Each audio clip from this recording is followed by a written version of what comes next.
Bismillahirrahmanirrahim. Assalamualaikum warahmatullahi wabarakatuh. Jadi apa yang saya sampaikan pada kesempatan kali ini adalah merupakan kelanjutan daripada apa yang saya sampaikan sebelumnya. Bahwasanya tradisi intelektual Islam, kata beliau William Citik, adalah seharusnya kita tidak hanya melihatnya sebagai informasi sejarah saja, melihatnya hanya sekedar pengetahuan mengenai informasi sejarah pemikiran Islam saja. Namun pemikiran Islam perlu kita teliti dan melihatnya, menelaahnya lebih lanjut, lebih dalam mengenai substansi dari pemikiran Islam.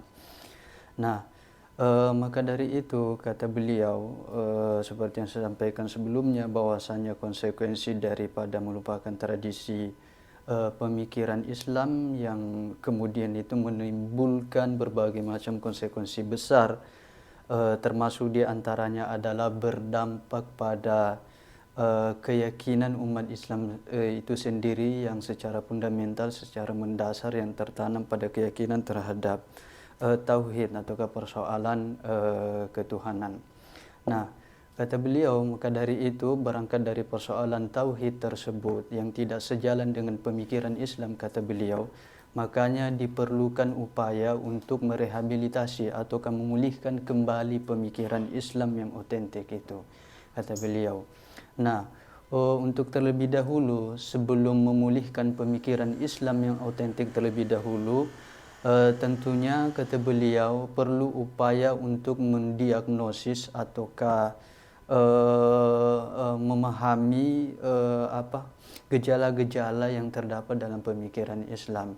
Kata beliau, salah satu gejala yang didiagnosis, kata beliau, dalam pemikiran Islam itu, sekalipun orang berbaju Islam, berpakaian Islam, berklaim diri sebagai Islam, padahal sebenarnya corak-corak pemikirannya itu didasarkan pada corak ataukah paradigma modern yang sebelumnya yang saya sampaikan bahwasanya tidak sejalan dengan prinsip tauhid, kata William Citik.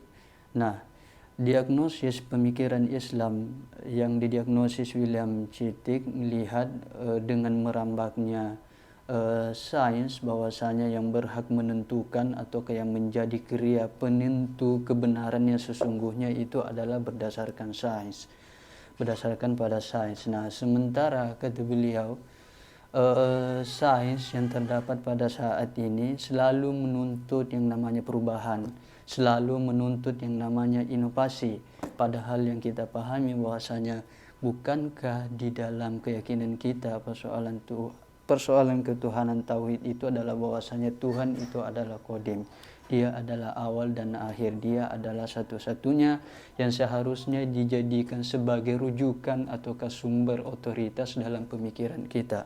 Nah, sementara sains menawarkan selalu adanya inovasi, selalu adanya perubahan.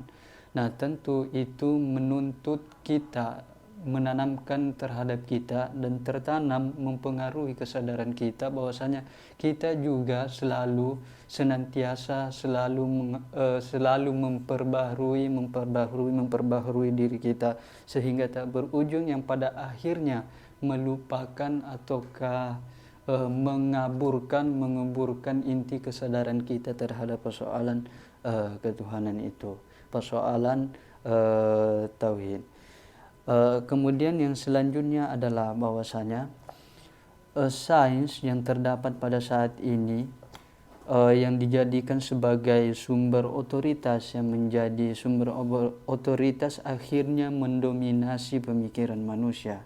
Nah, artinya apabila dia sudah menjadi dominasi terhadap pemikiran manusia, sangat dimungkinkan ataukah membuka ruang yang sebesar-besarnya untuk menuntun tindakan manusia. Nah, artinya apa? Kalau dia sudah menjadi dominasi dan menuntun tindakan manusia, rentan sekali ataukah membuka ruang yang selebar-lebarnya untuk memperalat manusia. Dalam pengertian apa? Pengertian singkatnya bahwasanya sains hanya memperalat manusia untuk meraih kepentingan yang tentunya juga tidak selaras dengan fitrah, realitas dan juga fitrah manusia.